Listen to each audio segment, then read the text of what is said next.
एक गांव में एक बूढ़ी औरत और उसका मूर्ख बेटा श्याम रहता था। बूढ़ी औरत वैसे तो अपना घर का खर्च खुद ही चलाती थी, लेकिन अब उसके शरीर ने उसका साथ देना बंद कर दिया था।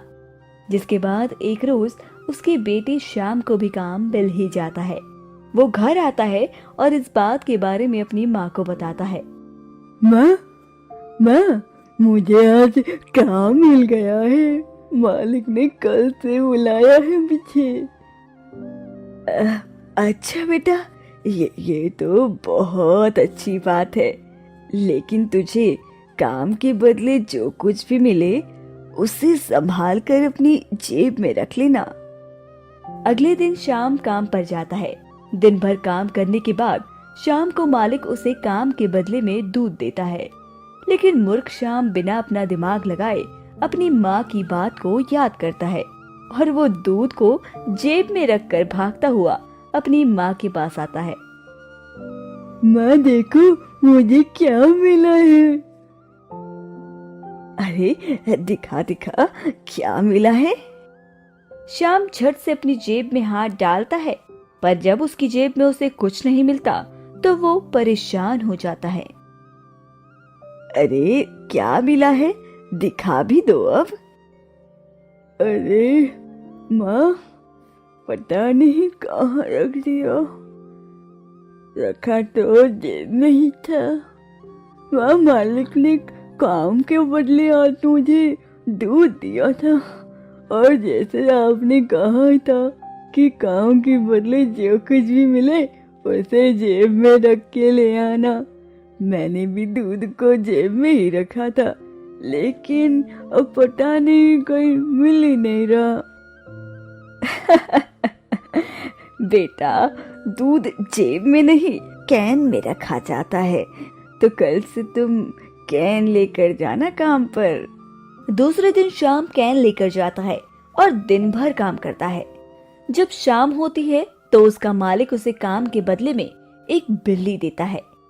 अब मूर्ख शाम उस बिल्ली को कैन में बंद करके खुशी खुशी भागता हुआ अपने घर अपनी माँ के पास जाता है। माँ, आज तो बहुत ही कीमती चीज मालिक ने मुझे दी है, तुम देखोगी तो खुश हो जाओगी। शाम कैन खोलता है और उसमें से मरी हुई बिल्ली निकलती है। शाम कुछ भी समझ नहीं पाता और सोचता है कि बिल्ली कैन में रखने तक तो जिंदा थी, फिर ये मर कैसे गई।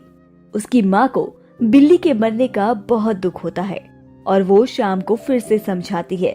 शाम, अगर मालिक ने तुझे काम के बदले बिल्ली दी थी तो तुझे उसे रस्सी से बांधकर घर लाना चाहिए था ना बेटा। कैन में तो बिल्ली मर ही जाएगी ना बेटा। माँ इस तरह से एक बार फिर शाम को सलाह देती है कि कल से रस्सी लेकर जाना और जब बिल्ली मिले तो उसे बांध के ले आना। इस तरह शाम अपनी मूर्खता से कुछ भी हासिल नहीं कर पाता और रोज खाली ही हाथ घर पहुंचता। वो जिस रास्ते से घर जाता उसी रास्ते में एक महल भी पड़ता, जहाँ एक राजा की बेटी एकदम उदास गुमसुम सी रहा करती थी। अपनी बेटी के चेहरे पर मुस्कान लाने के लिए राजा ने हर कोशिश, हर तरकीब लगाकर देख ली, पर वो राजकुमारी के चेहरे पर हंसी नहीं ला पाया। मैं परेशान हो गया हूँ। अब पता नहीं मेरी बेटी के चेहरे पर मुस्कान कैसे आएगी।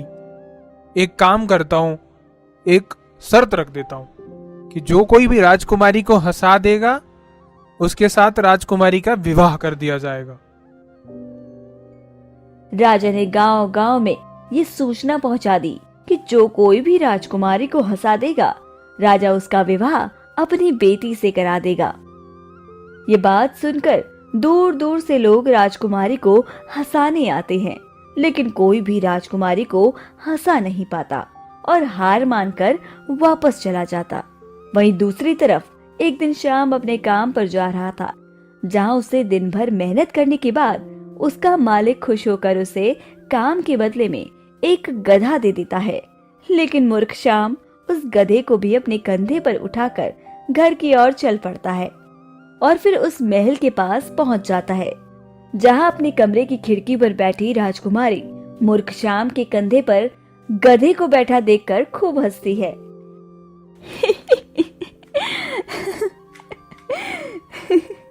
राजकुमारी को इस तरह से खुश देखकर राजा बेहद प्रसन्न हो जाते हैं और शाम को फौरन महल में बुलाते हैं। लेकिन शाम आने से इनकार कर देता है और कहता है कि सबसे पहले वो अपनी माँ के पास जाएगा और उसके बाद ही किसी से मिलेगा। शाम की ये बात सुनकर राजा श्याम की माँ को भी महल में बुला लेते हैं। माताजी, आपके बेटे की वजह से मेरी बेटी के चेहरे पर मुस्कान लौट आई है, इसलिए मैं अपनी बेटी की शादी आपके बेटे संग करना चाहता हूँ। शर्त के अनुसार राजा ने श्याम को पहले खूब सारे उपहार दिए और अपनी बेटी का विवाह श्याम के साथ करा दिया, जिसके बाद राजकुमारी के साथ साथ श्याम और उसकी माँ भी महल में रहकर अपना सुखी जीवन बिताने लगे। अब मूर्ख श्याम भले ही अपने जीवन में कुछ ना कर पाया हो, लेकिन अपनी मासूमियत की वजह से वो राजकुमारी के चेहरे की हंसी जरूर बन गया।